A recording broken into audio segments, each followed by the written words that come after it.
नमस्कार दोस्तों, welcome back again. आप देख रहे हैं कॉफी विद सुमी जैन। दोस्तों, मुख्तार अहमद को मिट्टी में मिला दिया गया और आपने देखा होगा कि वहां पर लाखों की भीड़ आई थी उसके मरने के बाद। और उसके समर्थन में हिंदू भी दिख रहे थे। और ये हिंदू कौन थे? क्या आपको देखकर हैरानी नहीं हुई कि ऐसे उग्रवादी के मरने के बाद हिंदू भी पहुंचा हुआ है? असल में वो मुख्तार के समर्थन में नहीं आए थे, बल्कि उनकी नफरत उन हिंदुओं से थी जो स्वर्णों से घृणा नहीं करते। मैं आपको पूरा मुद्दा समझाऊंगा कि मुद्दा क्या था और ये मुख्तार अहमद ने अपनी जो पॉलिटिकल पूरा एक फसाद खड़ा किया था उसका रीजन क्या था। और इतना ब्यूटीफुल सिस्टम इस बंदे ने खड़ा किया कि हिंदू भी बेवकूफ बना दिया गया। अब मैं स्पष्ट करूं तो जो मुख्तार था वो राजनीति में उतरने का उसका रीजन क्या था? और जब वो उतरा उसने इसी फ्यूडलिज्म की आड़ ली जिसके बारे में हम बार बार बात करते हैं, यही जातियों वाला काम। आपको क्या लगता है राहुल गांधी इतना बड़ा बेवकूफ है? देखो, वैसे तो मेरे से पूछेंगे तो उससे बड़ा बेवकूफ कोई हो नहीं सकता, जो देश के विरोध काम करने वाली ताकतों के साथ मिलकर देश के टुकड़े कराने के लिए तो राजी है, लेकिन कुर्सी छोड़ने के लिए राजी नहीं है। यही काम मुख्तार ने भी किया। उसने देख लिया कि जो ये पूरा हिंदू समाज है ये तीन चार जातियों में बटा हुआ है। और उसने क्या बोला? उसने कहा कि जो ब्राह्मण है वही आपकी जिंदगी को खराब करने के लिए सबसे बड़ा जिम्मेदार यही कौम है, क्योंकि इसके पीछे फिर ठाकुर लग जाते हैं, फिर उसके पीछे वैश्य भी हैं और बाकी के सारे हिंदू ब्राह्मणों के पीछे ही चलते हैं। ये लोग सब मिलकर कथित पिछड़े और दलितों का शोषण करते हैं। यानी कि ब्राह्मण सबसे पहले शोषण करता है पिछड़ी जातियों का, उसके बाद जो ठाकुर है, फिर वैश्य हैं, ये सारे आते हैं इनके पीछे। इसलिए इनको खत्म करना सबसे ज्यादा जरूरी है। अब आप जानते हैं कि जो भारत की सोसाइटी है इसके अंदर बहुत तरह के तत्व मिलेंगे आपको, स्पेशली हिंदुओं में। हिंदुओं में भी कई लोग तो ऐसे हैं जिन्हें फालतू की ग्लीना का भाव हमेशा ही रहता है, और किसी को नफरत का, और किसी को स्वार्थ था। तो ये सारे लोग मुख्तार के पीछे लग गए और कुल मिलाकर जिसे हम वामपंथी ब्राह्मणवाद अर्थात हिंदू धर्म कहते हैं, मुख्तार ने भी उसी के खिलाफ अपनी राजनीति करनी शुरू कर दी, जिसको बोलते हैं फ्यूडलिज्म के नाम पर। क्योंकि उत्तर प्रदेश की दो बड़ी पार्टियां उस वक्त थी, सपा और बसपा। दोनों इसी घृणा पर मुस्लिम यादव या मुस्लिम दलित पार्टियां बनी थी। और मुख्तार पहला चुनाव भी वामपंथी पार्टी से ही लड़ा था और वो सारा खेल समझ गया था कि कैसे और कहां जाकर उसे राजनीतिक लाभ होगा। इसीलिए उसने ये जो हिंदुओं की जातियां हैं, जो हिंदू बटा हुआ था, उसे ब्यूटीफुली यूज किया।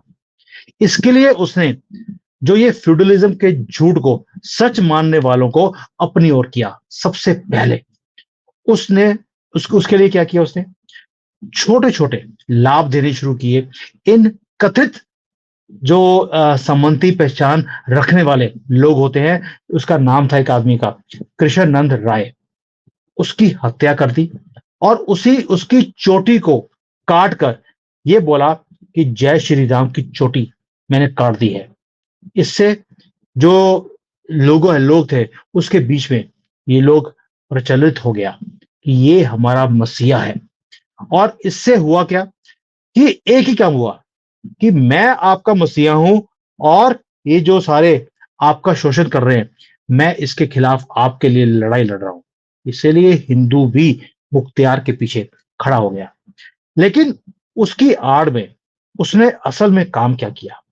उसने काम ये किया कि मुसलमानों को इकट्ठा कर दिया और मजबूत कर दिया।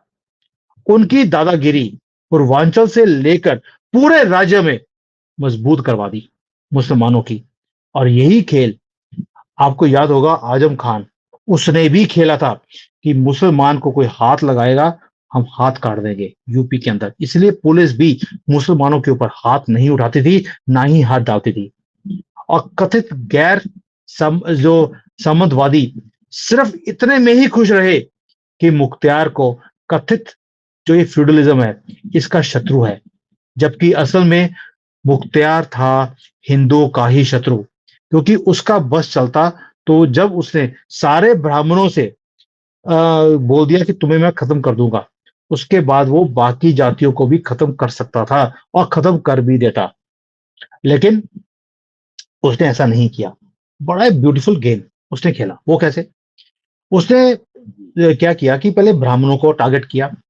जब ब्राह्मण खत्म हो जाएंगे उसके बाद दूसरी जातियों के ऊपर हाथ डालना वो शुरू करेगा। ये जो मुसलमान है, ये मुसलमान ऐसे ही शिकार करते हैं हमेशा ही। ये कोई नहीं सोचता कि आज अगर इन्होंने ब्राह्मणों को खत्म किया, इसकी क्या गारंटी है कि कल को ये हमारे साथ मिलकर सोसाइटी में रहेंगे और हम हिंदू जो बाकी जातियों में बटे हुए हैं इन मुसलमानों के नीचे हम सुरक्षित रह सकते हैं। भाई आप मुझे एक उदाहरण पूरी दुनिया में दे दीजिए कि क्या ये कथित सम्मति जातियां खत्म करके मुसलमानों ने बाकियों के साथ मिलकर कभी भी जीवन व्यतीत किया हो। पूरे वर्ल्ड में कहीं भी ये जहां जाते हैं वहां पर जाकर जातियों में बांट देते हैं लोगों को, और वहां की फॉल्ट लाइंस को यूज करके ये एक एक करके ये उन्हें खत्म करते हैं, क्योंकि मुसलमान के लिए सारे नॉन मुसलमान एक ही कैटेगरी में आते हैं, काफिर की। और ये करते क्या है? वो अलग बात है कि अगर वो एक साथ सबको खत्म करने में सक्षम होते तो वो कर भी देते, लेकिन जब वो उनको लगता है कि भाई हम इतनी बड़ी पॉपुलेशन का जो नॉन मुसलमान है इसको हम हैंडल नहीं कर सकते, तो ऐसे ही वो काफिरों को जातियों में बांट देते हैं। पहले एक धड़े को खत्म करते हैं, फिर दूसरे धड़े को खत्म करते हैं, और उनका प्लान अगले तीसरे चौथे के ऊपर बनना शुरू हो जाता है। बस यही असली सच है जो आज भी आपसे छुपाया जाता है हमारे लिब्रांडुओं की तरफ से।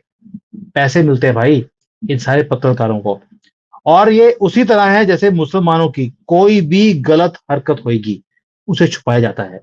क्या आपने कभी भी टीवी के ऊपर हर रोज हजारों लड़कियां आज भी भारत के अंदर अगवा की जाती हैं, जबरदस्ती उनका धर्म परिवर्तन किया जाता है?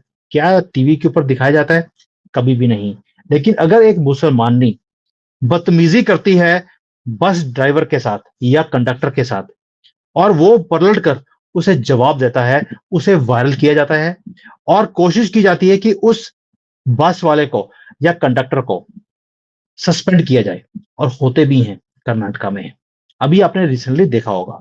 ये सारे सच आपसे छुपाए जाते हैं, और ये मुख्तियार हो, ये जो अंसारी था, इनके सच भी हमारे से छुपाए गए अभी तक। आज का नहीं ये बल्कि 1400 साल का सच है जो हमारे से छुपाया जाता है, ताकि आप गलत फहमी में जीते रहें कि ये हमारे मसीहा हैं। क्या आप इमेजिन कर सकते हैं एक मुसलमान गुंडा, उग्रवादी, और हिंदू उसे अपना मसीहा मानता हो? क्यों? क्योंकि उन्हें मालूम है आपको बांटना और आपको बेचना और आपको खरीदना बहुत ही आसान है। राहुल गांधी ने ऐसे ही मोहब्बत की दुकान नहीं शुरू करी है दोस्तों। मोहब्बत उसे भी मुसलमानों से ही है, और दुकान तो आपके लिए खड़ी की है जहां पर आपको बेचा जाएगा। एक बार उनकी सत्ता तो आने दीजिए। और उसने बार बार बोला है एक दिन बीजेपी हारेगी, और जिस दिन हमारे पास सत्ता होगी we will make sure that this never happens again. What doesn't happen? कि हिंदुओं की सरकार दोबारा से कभी भी वापस नहीं आ पाए, और हमने हिंदू ही खत्म कर देने हैं, सनातन को खत्म कर देना है, मंदिर तोड़कर मस्जिद दोबारा से बनाएंगे जैसे बाबर ने की थी। और बाबर की जो मजार है, जो भी है, कबर है जिसमें गधे की बॉडी दफनाई गई होगी, वहां जाकर तो इंदिरा गांधी ने बोला था तेरे वंशज आज भी भारत के ऊपर हम काबिज हैं, और तेरा गजवे हिंद का पूरा सपना करेंगे हम लोग। और यही कसक है कांग्रेस को कि हम वो पूरा नहीं कर पाए। अभी अभी कांग्रेस ने क्या बोला, राहुल गांधी ने, कि अगर बीजेपी दोबारा आ गई 400 सीटें लेकर ये कॉन्स्टिट्यूशन चेंज कर देंगे, भारत का कॉन्स्टिट्यूशन डेमोक्रेसी खत्म हो जाएगी। क्यों? क्योंकि इन्हें लगता है कि 75 साल में जो मेहनत करके अभी तक सारे माइनॉरिटीज को बढ़ाते गए। ये 3 करोड़ जिहादी 47 में थे, आज 30 करोड़ क्रॉस कर चुके हैं। उन्हें लगता है कि हमारा प्लान गजबे हिंद का खत्म हो जाएगा अगर मोदी जी दोबारा आगे कॉन्स्टिट्यूशन चेंज कर दिया। सारी जो ये 600 मिनिस्ट्रीज बनाई हुई हैं माइनॉरिटीज के नाम पर, ये सारी खत्म कर दी जाएंगी। वक्फ बोर्ड को खत्म कर दिया जाएगा। इनका सपना भारत की जमीन को एक एक करके कब्जे करने का खत्म कर दिया जाएगा। जितनी इलीगल इनकी मजारें हैं, मस्जिदें हैं, जहां पे गधे कुत्ते कुछ भी होता है उसे दफना देते हैं बीच में, ये सारी खत्म कर दी जाएंगी। उन्हें लगता है कि हमारा सपना ही खत्म हो जाएगा और ये सच आपसे छुपाया गया। क्या आपको मालूम था ये मुख्तियार अंसारी का सच, कि कैसे उसने हमारी जातियों को बांधकर कैसे एक उसका चोटी काटकर इसने बोला था मैंने श्री राम की चोटी ही काट दी। हमें याद था लेकिन हमें भुला दिया गया। क्यों? मीडिया इन चीजों को उजागर करता ही नहीं है। इसलिए मुसलमान तो उसे अपने मसीहा मानते ही हैं, मुख्तियार को, लेकिन जो मान रहे हैं हिंदू इसे अपना मसीहा, इनके ऊपर मुझे तरस नहीं आता। मुझे दुख होता है कि मोदी जी को ऐसे बेवकूफ सेकुलर हिंदुओं से अपने देश को बचाना पड़ रहा है, जो मोदी के साथ नहीं खड़े, अपने देश के साथ नहीं खड़े, लेकिन ऐसे सो कॉल्ड मुस्लिम मसीहों के साथ खड़े हैं जो कि जाने माने उग्रवादी थे। दोस्तों, आप इन लोगों को पर्दाफाश करें, लोगों के साथ शेयर करें इन चीजों को, ताकि लोग जागना शुरू हो कि हमारे साथ क्या हो रहा है, ये कौन सा खेल है जो हमारे साथ खेला गया। पहले कांग्रेसियों ने खेला 75 साल, उसके बाद अखिलेश यादव हो, ये जो वहां पे डॉन बनी फिरती है दलितों की मसीहा मायावती, जिसका नाम ही माया था, उसने माया जाल में दलितों को ऐसे फंसा के रखा। इधर शुक्र है कि अभी वो इलेक्शन से बाहर रहती है, बीच में नहीं आती, नहीं तो इन्होंने हिंदुओं को दोबारा बांट के हमारे ही गले काटने एक एक करके ये लगे हुए हैं।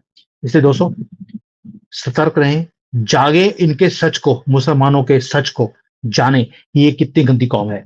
ऐसे ही चाइना ने इनका परमानेंट इलाज करना शुरू नहीं किया, शायद भारत को भी ये फॉर्मूला अपनाना पड़ेगा। मैं बहुत बार रिप्रेजेंटेशन दी हैं भारत की सरकार को कि अगर आपको भारत को बचाना है, आपको वो काम करना पड़ेगा जो चाइना यहां पर कर रहा है। अगर नहीं पता, मैं देने को तैयार हूं। जय Hind, Vande Mataram. Hi there. If you liked the video, please don't forget to smash the like button, subscribe to our channel, and activate the bell icon so that you receive all notifications whenever we upload a new video. Thanks for watching.